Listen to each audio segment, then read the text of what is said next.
So right now we are discussing the second property. तो second property is a commutative property, right? तो फिर से हमें वही चार सिनेरियो करने होंगे चेक, राइट? तो क्या थे चार सिनेरियो हमारे? Addition, right? अब हमें एडिशन के लिए कम्यूटेटिव प्रॉपर्टीज़ को चेक करना है। तो फिर से हमारा वो जनरलाइज्ड फॉर्म होगा। देखो अब पहले इसका मैं बता देता हूँ कम्यूटेटिव प्रॉपर्टी। तो फिर कम्यूटेटिव प्रॉपर्टी क्या होती है? आपने मतलब इन जनरल लैंग्वेज में सुना होगा क्रमनो नियम, इन गुजराती में, राइट? तो कम्यूटेटिव प्रॉपर्टी वही है, राइट? मतलब 2 + 3 = 5। एक सिंपल एग्जांपल है, राइट? अब इस प्रॉपर्टी में मैं 2 + 3 करता हूँ 5 आता है, और अब 3 + 2 करता हूँ तो 5 हो गए। तो मैंने इन नंबर्स के ऑर्डर को मैंने चेंज किया, राइट? इसको इधर रखा, इसको इधर, तो ये हुआ हमारा कम्यूलेटिव प्रॉपर्टी। तो एडिशन में भी अगर किसी दो नंबर्स को हम ऐड करते हैं, किसी दो रैशनल नंबर को हम ऐड करते हैं, ठीक है, और फिर मतलब इस प्रॉपर्टी के थ्रू, मतलब पहले a + b जनरलाइज फॉर्म में लिख रहा हूँ, ठीक है, a/b, ये हमारा सेम ही है, c/d = वहाँ पे हमें क्या मिल रहा था? रेशनल नंबर मिल रहा था, राइट? तो अब हमें कम्यूलेटिव प्रॉपर्टी चेक करना है, ठीक है? तो एक एग्जांपल लेते हैं, ठीक है? 2/3 + 7/3, ये हुआ हमारा a 2 b 3 c 7 and d 3, ठीक है? तो a/b + a/b + c/d = 3, 7 + 2 9। तो अभी के लिए हम इसको रिजल्ट देते थे, ये हमारा हुआ रिजल्ट 1। देखो अब कम्यूलेटिव प्रॉपर्टी में मैंने क्या बोला था कि इसको आगे और इसको बीच, इसके ऑर्डर को हम चेंज करते हैं, मतलब इसके साथ इसको ऐड किया, अब दूसरे केस में इसके साथ इसको ऐड करते हैं, ठीक है, सेम नंबर। तो अभी 7/3 को आगे लिखा प्लस 2/3। देखो यहाँ पे हमारा, यहाँ पे क्या था? ये हमारा a था, ये हमारा b था, ये हमारा c का वैल्यू था, और ये हमारा d का वैल्यू था। अब यहाँ पे हमने क्या किया? c का वैल्यू a है, ये d का है, ये हमारा a का हुआ, और ये b का। तो a/b + c/d था, अब क्या हुआ? c/d + a/b हुआ, ठीक है? तो अब इसका रिजल्ट देखते हैं, ठीक है? तो क्या 7 + 3 सेम, 7 + 2 9, ये हुआ हमारा रिजल्ट 2। अब देखो result 1 and result 2, we can easily say that the result 1 and result 2 both are same, right? तो हम अगर एक मतलब ऐसे लिखे a/b + c/d, और if we can write c/d + a/b, तो the both in the both scenario we get the same rational numbers, right? ये b p/q के फॉर्म में है, and this is also in form of p/q, though so we can say that the cumulative property for addition is applicable on rational numbers. Again I am repeating this, the cumulative property for addition is applicable on rational numbers. Why? Because if we are adding one rational number with if we are adding a/b + c/d, and we get the resultant number in the same scenario, we are adding c/d + a/b, and we get same number, and these both number are rational number and both are same. So we can easily say that the cumulative property for addition is totally applicable on rational numbers. So in the second scenario, right? So second scenario is, which is second scenario? Subtraction, right? तो इधर addition में हमने देखा, मतलब order change किए थे, तो same operation हमको करना है सब्सट्रैक्शन में। तो first of all we make the generalised formula a by b, subtraction है तो we are taking minus sign, c by d is equal to, now we take c by d first and a by b. Now we are taking a suitable example, right? तो मतलब we are taking 3 by 4, ये a और b का value है, minus 1 by 4, तो 4 as it is, 3 minus 1 क्या होगा 2, इसको हम दे देते हैं हमारा रिजल्ट 1। अब ये देखो, ये हमारा क्या था, ये हमारा a का वैल्यू था, this is b, this is c and this is d। Now for this, तो 1 by 4 minus 3 by 4, 4 as it is 3, 1 minus 3, 1 minus 3 means 2, but minus, मतलब छोटे अंक में से बड़ा अंक बात किया है तो नेगेटिव साइन, एक में से 3 सब्सट्रैक्ट किया है तो 2 बट माइनस, तो ये हुआ हमारा result 2। Now you can see that 2 by 4 and this is minus 2 by 4, तो result 1 and result 2 are not same. Again here we have a 2 by 4, here we also have a 2 by 4, but sign is minus, this is negative number। 2 plus 2 by 4 और minus 2 by 4 में मतलब कितना सारा फर्क है ना, तो result 1 and result 2 are not same, right? अब यह सेम नहीं है तो क्या हम कहेंगे कि the cumulative property for subtraction, the cumulative property for subtraction is not applicable on rational numbers। देखो ये हमारा फर्स्ट टाइम हुआ है, तो इसके पहले जो था वो सारे एप्लीकेबल थे, ये फर्स्ट टाइम हुआ कुछ जो एप्लीकेबल नहीं है। Again, the commutative property for subtraction is not applicable on rational numbers, right? अब तीसरा सिनेरियो, तो ये हमारा एप्लीकेबल था, ये एप्लीकेबल नहीं था। अब तीसरे केस में, हम तीसरा केस हमारा क्या होगा, मल्टीप्लिकेशन, राइट? तो first of all we are making the same, a by b into c by d, same c by d into a by b।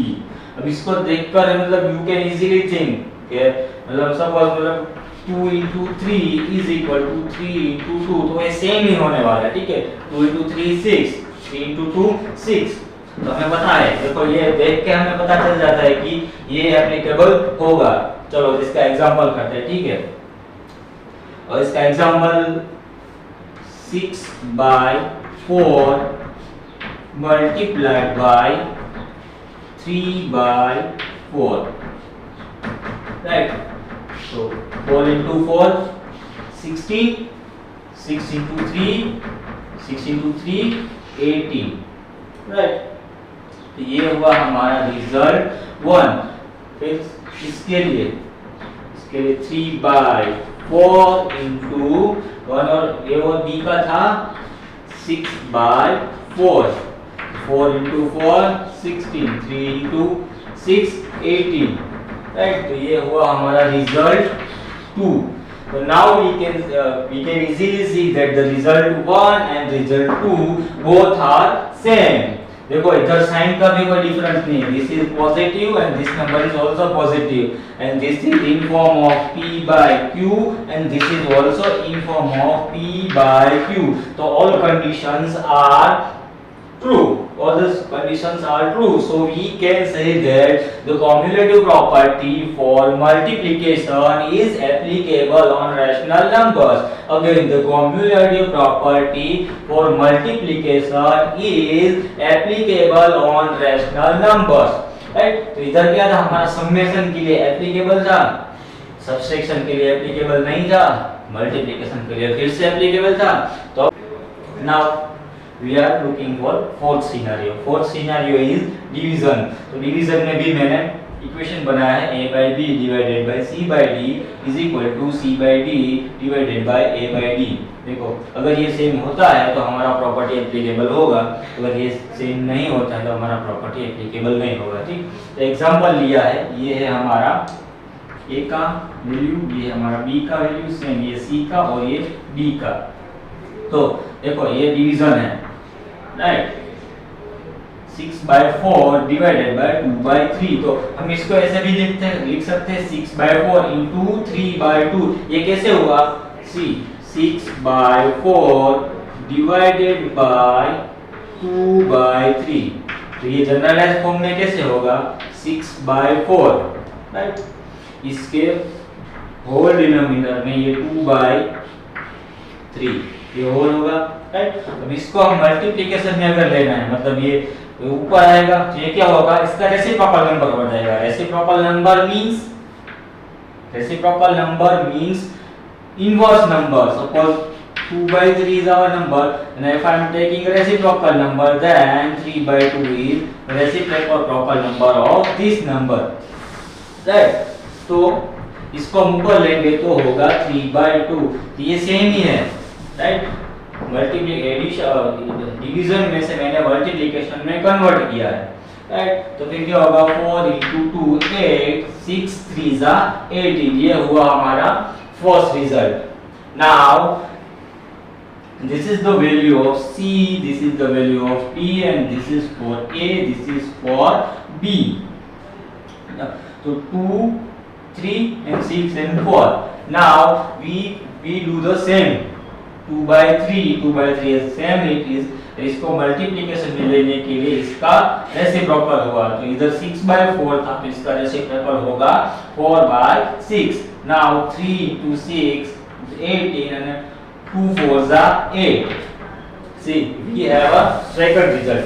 Now the both result are same, both result are not same because these two number, see here we have a reciprocal number, right, 18/8 and 8/18, right, but we didn't get a same result, so we can say that the cumulative property for division is not applicable on rational numbers, right। तो अभी हमने क्या क्या देखा, addition में cumulative property applicable थी, subtraction में cumulative property applicable नहीं थी, right.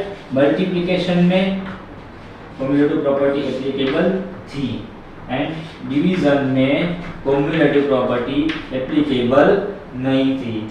Now we are taking the third property. Third property is associative property. तो हमने फर्स्ट प्रॉपर्टी देखी थी, फिर सेकंड प्रॉपर्टी देखी थी। तो सेकंड प्रॉपर्टी में क्या था, सेकंड प्रॉपर्टी में हमने ऑर्डर इंटरचेंज किया था, ठीक है। a प्लस बी को पहले a प्लस बी में c प्लस डी डिवाइड किया था और फिर दूसरे केस में c प्लस डी में a प्लस बी को किया था। तो एसोसिएटिव प्रॉपर्टी क्या है, एसोसिएटिव प्रॉपर्टी मतलब जूथ का नियम, गुजराती में बोले तो जूथनो नियम, राइट। इसमें पैर बनाना होता है। तो इसका इसको सिंपल वर्ड्स में बोले तो suppose we have a 3 numbers like 6 + 4 + 3, इन तीनों का हमको एडिशन करना है, ठीक है। तो हम कैसे करेंगे, इसका 6 + 4 का पहले एक पैर बनाएंगे, उसमें 3 को ऐड करेंगे, तो ये भी एक पॉसिबिलिटी है। फिर दूसरा पॉसिबिलिटी क्या है कि 6 को बाहर रखेंगे और 4 + 3 का करेंगे, राइट।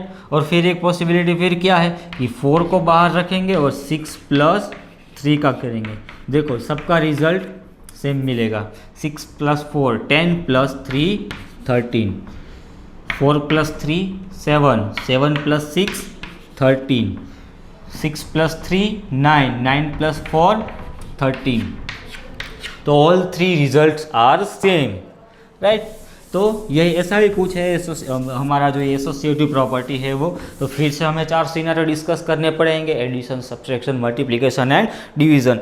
तो first we are taking for addition, right.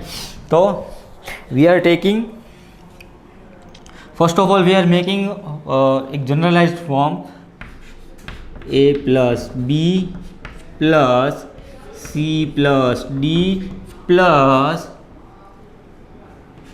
e + f, right.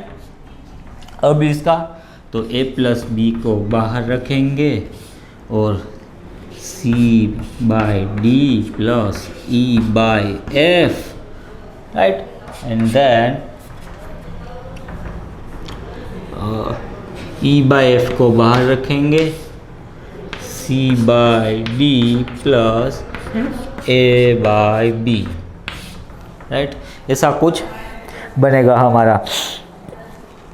तो अब इसमें मैं इतने सारा एग्जांपल मैं नहीं ले रहा हूँ, मैं सिंपल बता रहा हूँ। आप एग्जांपल आप खुद से भी थोड़ा प्रैक्टिस करना, इस बहाने आपकी प्रैक्टिस भी हो जाएगी। तो you can take example as per your choice, but देखो कॉमन एक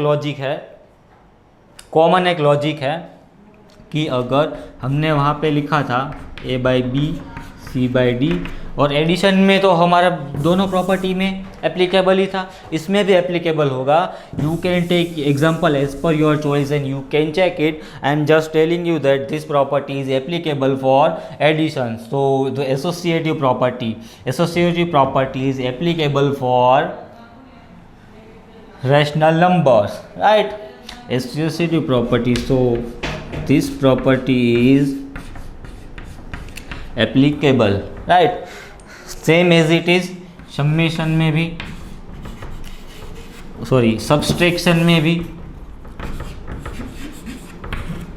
तो सबस्ट्रैक्शन में भी हम एक पैर बनाएंगे सेम। चलो मैं इसमें ही लिख लेता हूँ, ठीक है। इधर सबस्ट्रैक्शन, तो यहाँ पे क्या होगा, माइनस होगा, यहाँ पे भी माइनस होगा, सॉरी इधर प्लस, ठीक है, यहाँ पे भी प्लस। तो यहाँ पे भी अब माइनस होगा और यहाँ पे भी माइनस और यहाँ पे भी माइनस, राइट। सो इसके पहले जो हमने प्रॉपर्टी देखी थी, ठीक है, देखो उसमें क्या आया था, रिजल्ट हमारा दोनों सेम आया था 2/3 एंड 2/3, बट साइन डिफरेंट आया था हमारा। देखो अब हमने एक में से दूसरे को बात किया था तो ऐसा आया था, तो अब एक में से दो को बात करो या फिर दो में से एक को बात करो, ठीक है, सिनेरियो सेम ही है। सो सबट्रैक्शन के लिए भी सबट्रैक्शन के लिए भी हम कह सकते हैं कि सबट्रैक्शन के लिए ये एप्लीकेबल होगा नहीं। तो सबट्रैक्शन के लिए, उसके लिए भी मैं अभी एग्जांपल स्किप कर रहा हूँ, क्योंकि आप, आई होप कि आप एग्जांपल्स करोगे इसके, और होमवर्क में आप होमवर्क मान लेना इसका। तो आपको इसका एसोसिएटिव प्रॉपर्टी का सबट्रैक्शन के लिए और समेशन और सबट्रैक्शन दोनों के लिए आपको एग्जांपल, एक एग्जांपल सूटेबल लेके इसका प्रॉपर्टी चेक करना है। तो सबट्रैक्शन के लिए एप्लीकेबल नहीं होगा, right. So we can say that the associative property for subtraction, the associative property for subtraction is not applicable on rational number. Again I am repeating this, the associative property for subtraction is not applicable on rational number. Associative property, जूथ का नियम subtraction बाद बाकी के लिए rational numbers में उपलब्ध नहीं है, राइट। तो सेम सिनेरियो मल्टीप्लिकेशन के लिए। तो क्या मतलब, सोचो, मतलब you think about it, multiplication में एप्लीकेबल होगा, सोचो मल्टीप्लिकेशन में एप्लीकेबल होगा, if I am writing 2 into 3 into 4, फिर इसको मैं 2 इंटू 3 करके 4 से मल्टीप्लाई करूँ, या फिर 2 को बाहर रख के 3 इंटू 4 करूँ, या फिर 4 को बाहर रख के 2 इंटू 3 करूँ, तो क्या होगा? रिजल्ट सबका सेम आएगा, आएगा ना सबका, ये समेशन हो या मल्टीप्लिकेशन। तो मल्टीप्लिकेशन के लिए भी ये एप्लीकेबल होगा, राइट। तो द एसोसिएटिव प्रॉपर्टी, अब मैं इधर लिखता हूँ, ठीक है, एडिशन के लिए एप्लीकेबल था, सब्सट्रैक्शन के लिए एप्लीकेबल नहीं था, मल्टीप्लिकेशन के लिए एप्लीकेबल है, और डिवीजन के लिए, सोचो डिवीजन के लिए होगा या नहीं होगा? डिवीजन में कोई सिनेरियो चेंज होगा? थिंक अबाउट इट, डिवीजन में कोई सिनेरियो चेंज होगा? सोचो, नहीं होगा ना।